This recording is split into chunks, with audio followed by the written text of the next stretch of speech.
Just because you want a home server doesn't mean you have to spend thousands of dollars while also being energy efficient as well. Well, look no further than the Zima Board by Icewell. This powerful SBC packs a punch using a dual or quad core Intel processor with 2, 4, or 8 gigs of RAM and built-in eMMC storage, whether it be 16 or 32 gigs. Since the Zima Board runs on an Intel processor, you can run Ubuntu, Debian, or even Windows. Zima Board did send me these units for free. However, they don't get to see the videos before I release them, and all opinions about the product are my own. So here I have the Zima Board 832, which is the top end unit for $199. So let's unbox this.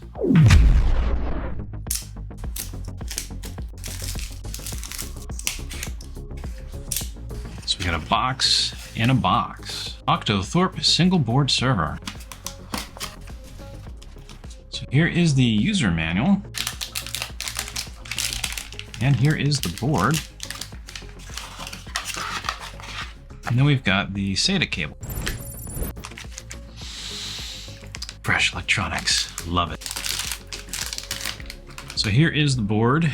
This is actually pretty beefy. Now, I did notice that inside that box there was no power supply. So let me take a look and see what else they sent. So here's other stuff that they sent me. Oh, that was cool. This is a mini display port over to HDMI adapter. I'll need that. Here's a PCIe to NVMe SSD adapter.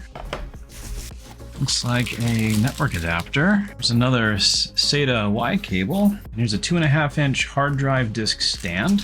Mounting bracket here for the network adapter, and a 12-volt 3-amp power supply. So they sent me a lot more than I really expected. I just thought they were sending me some boards to make some videos on and also to give away. So make sure that you watch this whole video so that you don't miss your chance on me giving away some of these boards. So this network adapter that they sent me is actually a 10 gigabit network adapter. So here is the manual. Now let's look at some of the other things here. So this is what came inside the box, and then they sent another one. Cool. So what comes with it is to be able to connect a single SATA drive, and it looks like that this here allows you to connect 2 of them. Now, how we would connect these up, I'm assuming that this piece here is just for the power, to just fit one way. There we go. Then you just take the SATA connectors and connect them directly onto the SBC. And from here, you'll be able to connect 2 drives to that, and it provides both the power as well as the data. It's got the PCI Express slot right here, so you could take a card and plug it in. Now I can see here that I would need to remove this because there's not enough clearance. So after removing the back plate, then now you can just plug it right in. Pretty cool, right? Now, in an upcoming video, you definitely want to stick around and subscribe so that you don't miss it and turn on bell notifications, is I'm going to try using this on the Zima board. Now, they also sent me this NVMe SSD adapter. Take a look at it as well.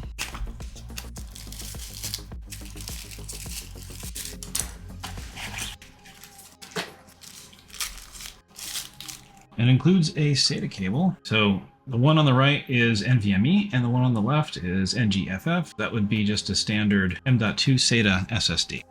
Backplate, don't really need that. And the screwdriver and screws, I'm not going to open it up yet because it might just get lost. So we'll save that for later. Here is the power supply. That's nice that it has the different adapters for the various countries.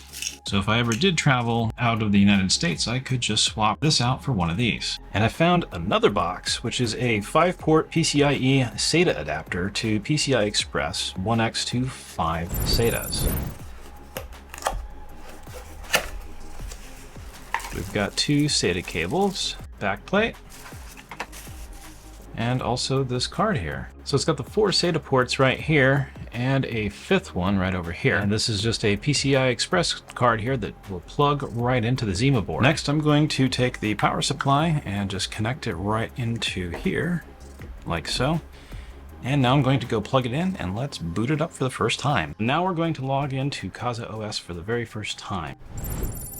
Come over to the IP address for the machine, which I pulled from the terminal when I was just logged into it physically with the command of IP space A. Or you can take a look at your router and see what was assigned. That's going to vary depending on the hardware that you're running. Click OK, and it is literally as simple as that. Now from here, you have the App Store. So if we click on that guy, we can install any of these various applications, and they're basically going to be running inside of Docker containers. And you don't have to know Docker to be able to run things comfortably. For example, we'll just click on File Browser. We'll install that, hit OK.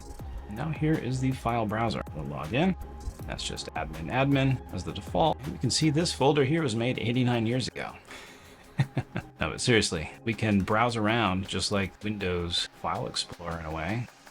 Check out the various settings. Put in a new password if you want. User and global management and settings. Anyways, we'll come back over to Kazaa OS. Go back to the App Store. Two of the most common things that you would probably ever install would be some form of network-wide ad blocking and DNS. So like the Pi-hole or AdGuard Home and Home Assistant. Now there's something else that you want to take a look at here, and that is called Uptime Kuma. What's really cool about this is that you can actually tie this into various different platforms to send you notifications whenever a website is down. Personally, I use this to use Telegram to tell me when stuff is offline, and it is handy. Just click on that, create a new user, and it's as simple as we just click add new monitor. Let's just say a HTTP or HTTPS, and we're going to be monitoring Google's web page. The heartbeat interval is every 60 seconds, no retries, or retry every 60 seconds. Here you can have no retries before a notification is sent, or we can say, let's try this twice.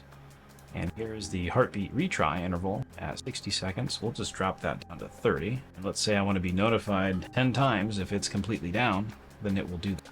Scrolling down here, the accepted status codes, this accepts HTTP response codes back, so 200 through 299, and HTTP 200 means that everything is good. So I'll just hit save, and it's as simple as that.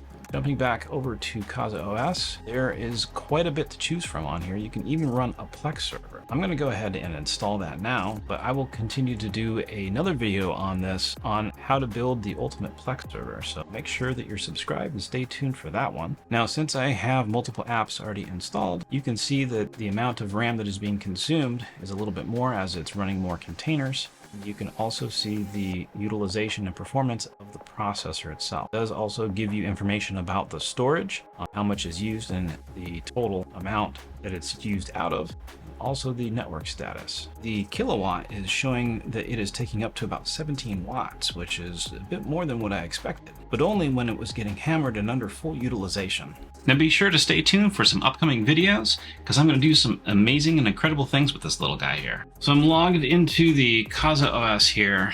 Here you can see the output from uname tac A, and then over here I have htop running. So I'm going to run iPerf over to my desktop over the 10 gigabit connection, and let's see what kind of performance it gets, as well as how much it saturates all cores. We are getting 7.73 gigabits per second, and the processor was not maxed out either. Next, I'm going to run 4 parallel streams here in iPerf and see how that performs.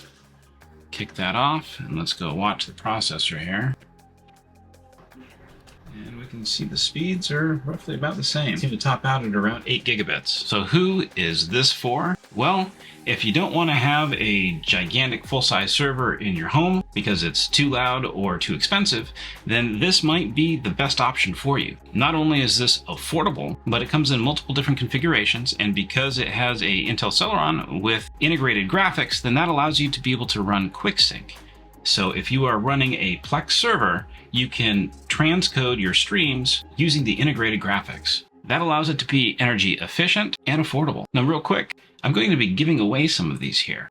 Go ahead and drop a comment below and tell me if you won one of these, what you would use this for.